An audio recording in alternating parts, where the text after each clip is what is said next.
In the world of action movies, there are countless flicks that are considered gems of the genre, and it's not every day that a movie comes and decides to challenge every action movie with the potential for a possible franchise. Today, we're going to discuss one such movie that is fresh out of the oven. Have you watched The Beekeeper yet? In this episode, we're going to discuss everything there is about Jason Statham's brand new performance and try to analyze the storyline. The Beekeeper has everything you need in a successful Statham movie, from action to drama, and all of it in the right amount. Join us as we explore The Beekeeper, which might just be a good replacement for John Wick and his adventures. Are you ready? Before we go into our explanation, we have a very small request. If you like our content, please support us by subscribing to our channel. This is a small click for you, but for us, it means a lot. Thank you. Let's begin.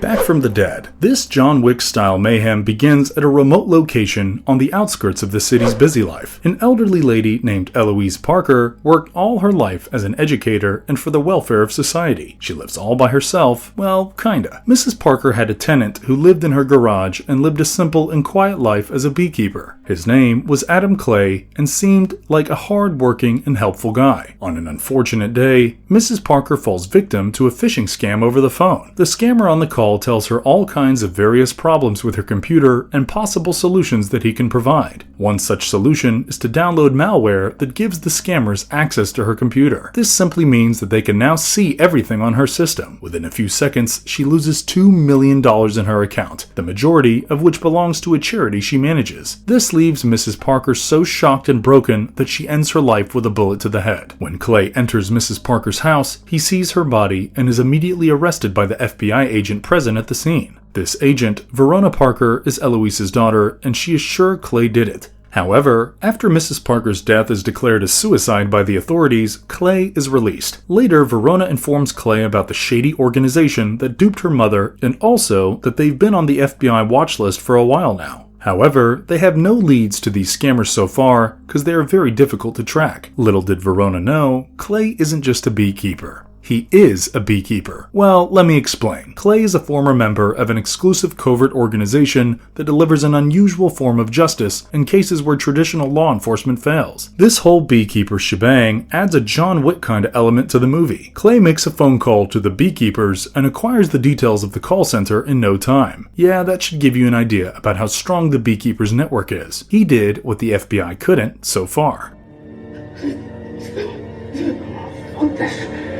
Goodbye, Mom. Justice, best served cold. Clay rushes to the call center address he found through the Beekeepers. He further uncovers that the call center is run by a company called UDG, and its operations are being run by a man named Garnett. Clay is carrying massive gas cans with him. I wonder what he's going to do with those. He dashes into the building and is greeted by Garnett's security. However, a few security guys are a piece of cake for a former beekeeper. That's exactly how it goes. He beats the crap out of all of them in no time and barges into the building. Clay is well aware of the masterminds behind a multi-million-dollar operation like this one and promptly evacuates the employees. He then proceeds to burn down the entire building using his expertise in explosives. Soon the FBI and other authorities arrive only to find out about the scam call center and an unknown perpetrator of the blast. All the CCTV footage has been lost due to fire or has been corrupted and can no longer be used. Way to go, Mr. Keeper. Garnett soon informs his boss, Derek Danforth, about the Beekeeper and his revenge that cost them millions in damage. Danforth instructs Garnett to find and take out this maniac before he inspires anyone else to do the same. Shortly, Garnett, along with a bunch of his henchmen, arrive at the Parker residence and open fire with their shotguns, destroying every single beehive in their sight. This one is very similar to John Wick's dog-killing scene. Garnett and his men break into the garage and start looking for Clay. Little did they know, they'd walk into the beast's abode. Clay kills all the minions one by one without noise and cuts off Garnett's finger before cutting him loose. As it is rightly said, the dog knows the way home. Garnett pulls over at a bridge and calls his master Danforth, informing him about the Beekeeper and, of course, his missing fingers. Clay follows him, snatches the phone, kills Garnett in a very brutal fashion, and threatens Derek that he is next.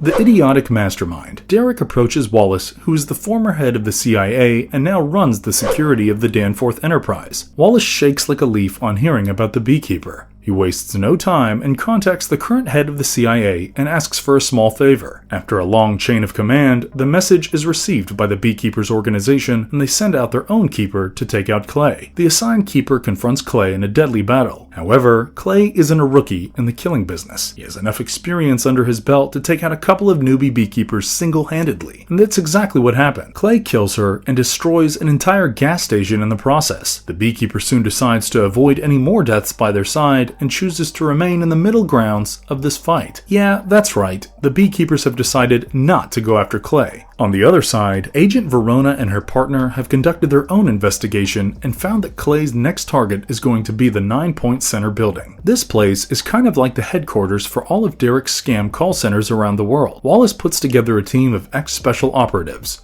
former Marines and other special forces. He reveals that the Beekeepers are a secret organization that is tasked with protecting the US soil above and beyond the government's jurisdiction. Kind of like the Men in Black, but for humans. They answer to nobody but themselves. With this, Wallace orders his team of hired operatives to secure the 9 Points building. They instruct that the employees should be evacuated immediately to avoid any casualties. Derek, the money-minded idiot, orders them to continue working. It takes absolutely no effort for Clay to not only infiltrate the building, but also take down Wallace's men. They could never see him coming. Clay pins down the manager of the scam call center facility and interrogates him in his style. Stapling his head and hand, the usual. Soon he reveals that the mastermind behind these scams is none other than Derek Danforth. Yeah, the owner of Danforth Enterprise, whose tech is used by more than a few US government agencies. Verona informs the CIA director about the recent developments and that Clay will come back to kill not only Derek, but also his mother. Alright, now here's the thing. Derek's mother was the head of Danforth Enterprise, but unfortunately, she had to step down after she was sworn in as the President of the United States. So yeah, the Beekeeper's gonna kill the Queen of the Hive. Verona gets a blank check, which means they have the authority to protect the President at any cost.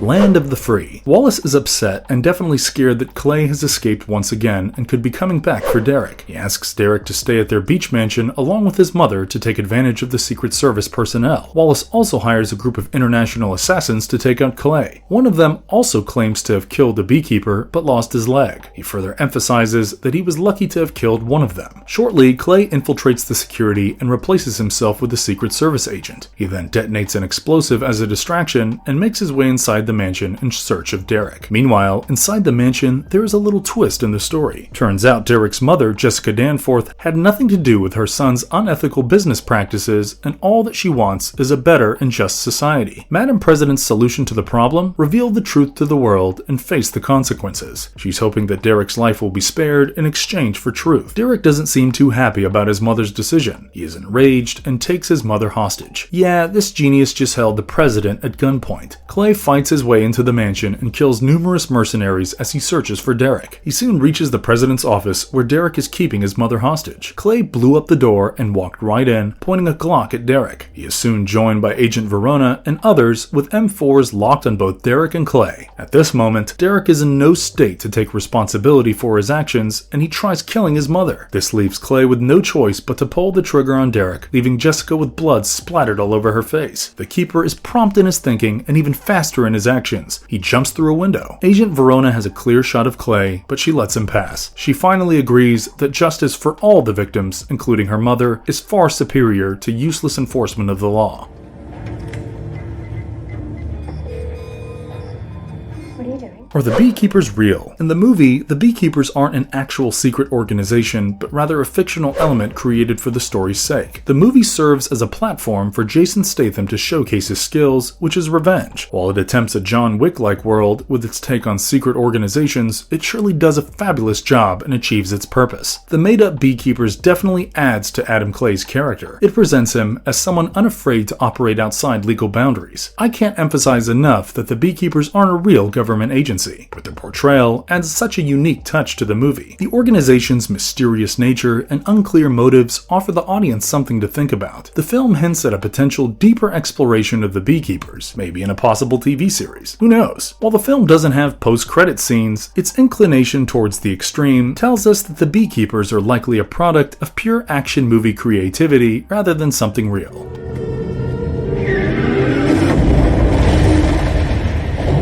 Will there be a Beekeeper 2? The creators have hinted at the possibility of the Beekeeper 2. They've suggested that the first film only scratched the surface of the Beekeeper world. While a sequel isn't confirmed yet, the cast has expressed interest in exploring the storyline further. Statham is no stranger to action franchises and expressed excitement about the potential sequel. If you're a movie buff, you know it well that the sequels usually get a green light only when they perform well. Initial reviews indicate the movie's potential with a 68% critical score on Rotten Tomatoes. Now that is a significant improvement over Statham's previous films, The Meg 2. The ending of The Beekeeper sets the stage for more exploration of the secret organization and Adam Clay. After completing his mission, Adam escapes into the sea, spared from arrest by FBI agent Verona Parker. While the movie doesn't delve deeply into the organization's details, it presents an opportunity to explore its origins. With Adam alive, questions linger in the air, and interest from both the director and Statham in a sequel, the chances of The Beekeeper 2 will depend on its further box office success. Done. Marvelous verdict. In exploring the Beekeeper universe, we've journeyed through Jason's character, Adam's quiet life that is turned upside down overnight. The Beekeeper has everything a good action movie needs, from fighting with blazing guns to crazy hand-to-hand combat. Additionally, it also has a story that revolves a little around exposing systematic corruption with a side of political drama. This movie isn't all about kicks and punches, but it portrays revenge and justice too, and I can't imagine anyone else but Jason to play a character with a thirst for revenge. Yeah, revenge is kinda his thing now. Additionally, the crew has done a fabulous job of crafting every fight sequence very convincingly. But for me, the story of this super secret organization that goes beyond the authorities to protect the homeland is what takes the cake. Do tell us about your favorite part of the movie, and if you'd like to see a sequel of The Beekeeper, see you in the next episode. And if you liked our content, don't forget to leave a like and subscribe to us if you haven't already. Have a good one and be safe. Thanks everyone.